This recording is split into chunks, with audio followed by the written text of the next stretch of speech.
Morning friends. तो आज हम बात करने वाले हैं मृदा के भौतिक गुणों के बारे में। विभिन्न भौतिक गुणों की, जो कि 13 प्रकार के होती हैं, 13 टाइप के होते हैं। तो चलिए वीडियो को शुरू करते हैं। Physical properties of the soil. Topic को शुरू करने से पहले हम जान लें कि मृदा होती क्या है। मृदा जो है, मृदा, इसकी डिफिनीशन। मृदा पृथ्वी के ऊपरी सतह पर मोटे, मध्यम और बारीक कार्बनिक तथा अकार्बनिक मिश्रित कणों को मृदा या मिट्टी कहते हैं। ये थी हमारी डिफिनीशन किसकी? मिट्टी की, मृदा की थी। तो अभी हम बात करेंगे सॉइल टेक्सचर की। हमारा जो पहला टॉपिक है सॉइल टेक्सचर। तो सॉइल टेक्सचर होता क्या है? मृदा की बनावट एक वर्गीकरण उपकरण है जिसका उपयोग खेत और प्रयोगशाला दोनों में उनकी भौतिक बनावट के आधार पर मिट्टी के वर्गीकरण को निर्धारित करने के लिए किया जाता है।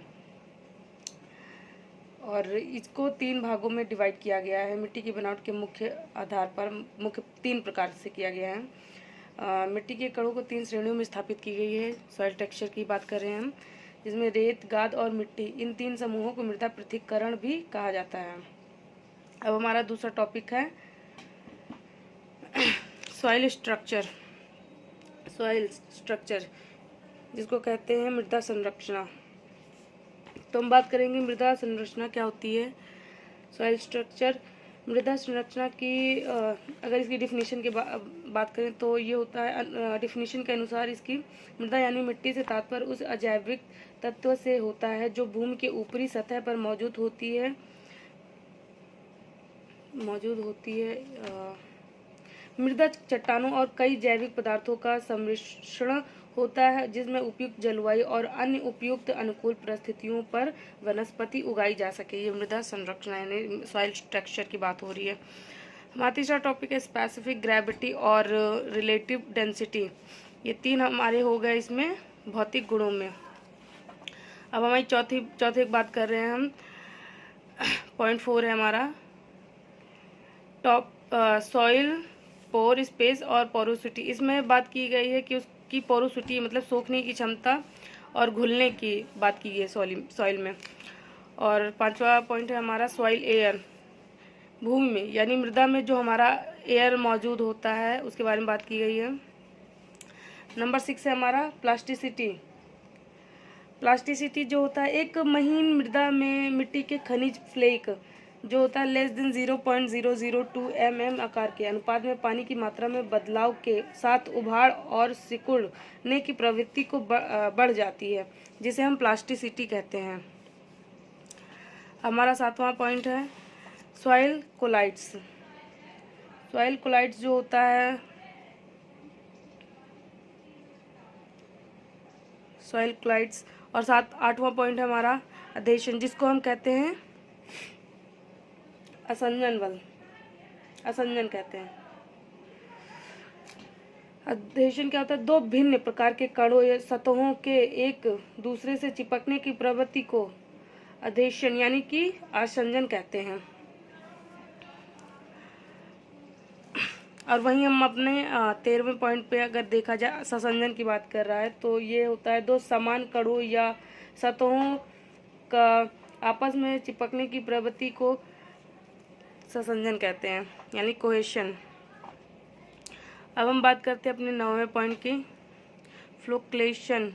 फ्लोक्लुएशन क्या होता है? ये चीज़ जो मृदा के गुण होते हैं, जो चिपके हुए पार्टिकल होते हैं, उनको अलग करता है।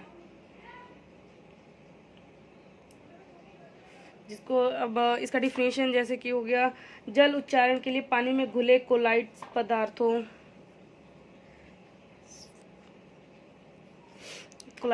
पदार्थों को अलग करने के लिए उसमें एल्यूमिनियम पोटेशियम सल्फेट नामक फ्लोक्लुएंट मिलाते हैं, जिससे जो पार्टिकल चिपके हुए थे मृदा के वो अलग हो जाते हैं। हमारा 10वां पॉइंट है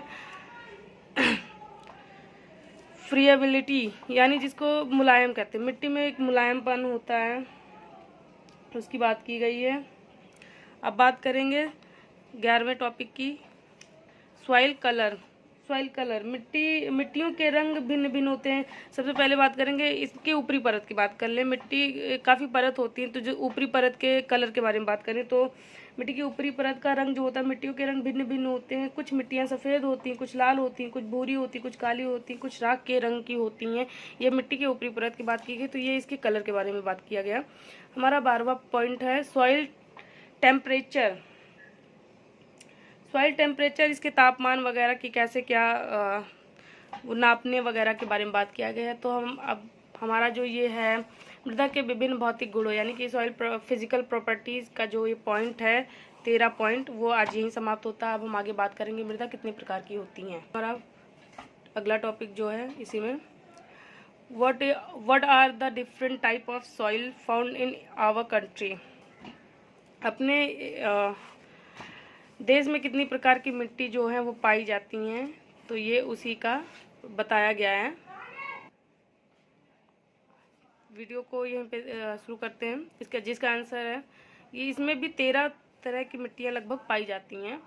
जिसमें पहले नंबर पे हमारी आती है काली कपास एवं रेगड़ मृदाएँ, जलोढ़ मृदाएँ जो कि नदियों वगैरह के पास में पानी वगैरह जो किनारे पाई जाती हैं। वन एवं पर्वतीय मृदाएँ, ये बड़ी बड़ी घाटियों या फिर जंगलों में पाई जाती हैं। लाल पीली मृदाएँ। नंबर 5 हमारा लेटेराइट एवं लेटेरिटिक मृदाएँ। नंबर 6 है हमारा लवणीय एवं क्षारीय मृदाएँ। नंबर 7 है शुष्क एवं रेगिस्तानी मृदाएँ जो कि रेगिस्तान वगैरह राजस्थान वगैरह में पाए जाते हैं। नंबर 8 है हमारा कार्बनिक मृदाएँ। नंबर 9 है हमारी समुद्री जलोढ़ मृदाएँ। नंबर 10 है हमारा पॉडसोल मृदाएँ। नंबर 11 तराई मृदाएँ और नंबर 12 जो है हमारा अधिकचरी मृदाएँ। और नंबर 13 है हिमनद एवं शाश्वत जो कि जहाँ पे बर्फबारी होती है हिमालय वगैरह पे ही मान लीजिए, वहाँ पे ये मृदाएँ पाई जाती हैं। तो ये हमारी 13 तरीके की मृदाएँ हैं जो कि हमारे देश में पाई जाती हैं। तो हमारा आज का वीडियो यहीं समाप्त होता है।